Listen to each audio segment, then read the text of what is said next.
change in concentration or change in time gives us the rate. But what if I ask you for the rate at exactly 10 seconds?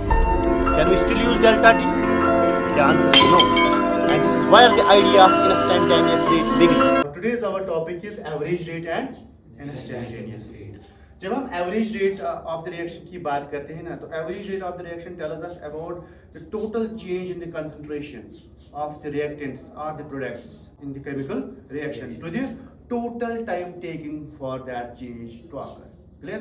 सो अगर हम देखेंगे mathematically, अगर हम average rate of the reaction हम कहते हैं, जैसे कि मैंने यहाँ पे मेंशन किया है, तो it gives us a total change in the concentration of any one of the reactants और the products to the total time taken. So means that जब भी हम एवरेज रेट लिखते हैं, हम लिखते हैं total change in the concentration in a given time to the total time taken. इस एवरेज रेट को हम कैसे लिखते हैं? Delta x divided by delta t. जैसे मैं आपको यहाँ पे समझाऊंगा. See here, I am making a graph between the concentration of the reactants which is in moles per litre to the time. तो अगर हम देखेंगे with the passage of time, what is happening at the initial stage, the concentration of the reactants is maximum. As the time progresses, what is happening with the concentration of the reactants? Concentration of the reactants decreases. So let us suppose अगर हमें क्या करना है, we have to find out the rate of the reaction, average rate of the reaction between the time period t1 to t2.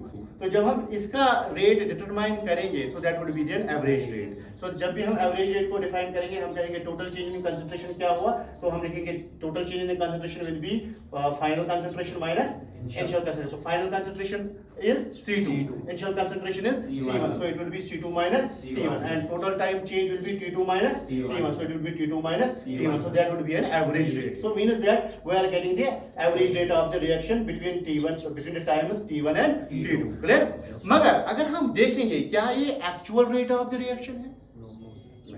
It is not the true rate or the exact rate of the reaction. क्यों ये exact rate नहीं है? क्योंकि average rate of the reaction हमें बताते हैं कि during this time period T1 to T2 जो रेट ऑफ द रिएक्शन है वो कांस्टेंट रहती है, वो चेंज नहीं होती है. That is we are assuming it. Average rate of the reaction assumes that the rate of the reaction during the time period, time interval T1 to T2 remains constant. It does not change. तभी तो हम बताते हैं, इसका मतलब हम यहाँ से यहाँ तक T1 से T2 जो टाइम पीरियड लेते हैं ना, इस टाइम पीरियड में हम कहते हैं, यानी यहाँ से यहाँ तक हम बताते हैं कि ये जो रेट है, रेट ऑफ द रिएक्शन जो है वो कांस्टेंट रहेगी. लेकिन एक्चुअली में क्या रेट कांस्टेंट रहती है? नहीं रहती है. क्यों? क्योंकि जो रेट ऑफ द रिएक्शन होती है वो डिपेंड करती है on the concentration of the reactants, on the concentration of the, बल्कि not only depend on the concentration of the reactants, but it is directly proportional to the concentration of the reactants. Means that as the reaction progresses, what will happen to the concentration of the reactants? The concentration of the reactants will fall.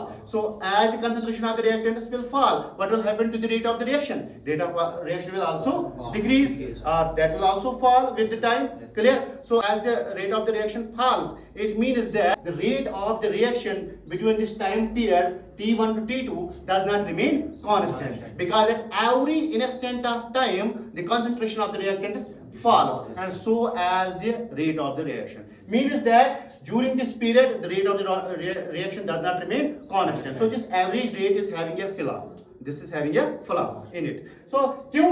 अगर हम यहाँ पे देखेंगे, there is another concentration of the reactant. अगर हम यहाँ पे देखेंगे, there is another concentration of the reactant. अगर हम यहाँ पे देखेंगे, so at every instant of time the concentration of the reactant decreases, and hence the rate of the reaction also decreases. So average rate of the reaction हमें क्या करती थी, वो यहाँ से इस टाइम पीरियड में from T1 to T2 it was taking the rate of the reaction to be constant, but actually it is not constant. इसीलिए एवरेज रेट को रिप्लेस किया गया किसने? इंस्टेंटेनियस रेट में.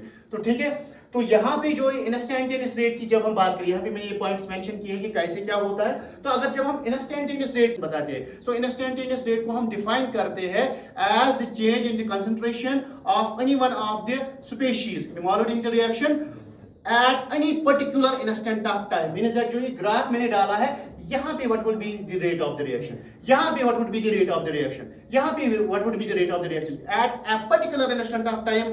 When we determine the rate of the reaction, we suppose we keep a supposition that during this very small time frame, their concentration of the reactant remains constant. So that is why we are telling that rate would be the instantaneous rate, and that would be the exact rate of the reaction. Got my point? Yes, sir. तो जो ये exact rate है वो कैसे हम निकालते हैं? Let us suppose हमें यहाँ पे कोई पॉइंट है, इस ग्राफ पे मैंने एक पॉइंट लिया, तो हमें इस पे डिटरमाइन करना है what is the instantaneous rate of the reaction. तो हमें क्या करना है? We have to draw a tangent to that point. Clear? तो जब हम टेंजेंट डालेंगे तो we will make a slope of it. ठीक है, एंड ये जो स्लोप मिलेगा हमें, that would be dx by, अगर ये जो है infinite small change will be in the concentration dx and time period will be dt. ठीक है, तो this dx by dt would be the instantaneous rate. So what does that dx mean? Dx means a very small, infinitesimal small change in the concentration of a reactant or any of the species involved in the reaction in a very small time interval, in a very infinitesimally small time interval of dt. So when we take that into consideration, that would be the instantaneous rate. That is why when we are talking about instantaneous rate, that would be equivalent to dx by dt. Clear? Got my point? या हम ऐसे भी कह सकते हैं, ये average rate जो है, that would become to the instantaneous rate when the time interval becomes smaller and smaller, and it tends to zero, it approaches to zero, and when it approaches to zero, we can say that this average rate will be equivalent to the instantaneous rate of the reaction. Yes, sir. Clear? Yes, sir.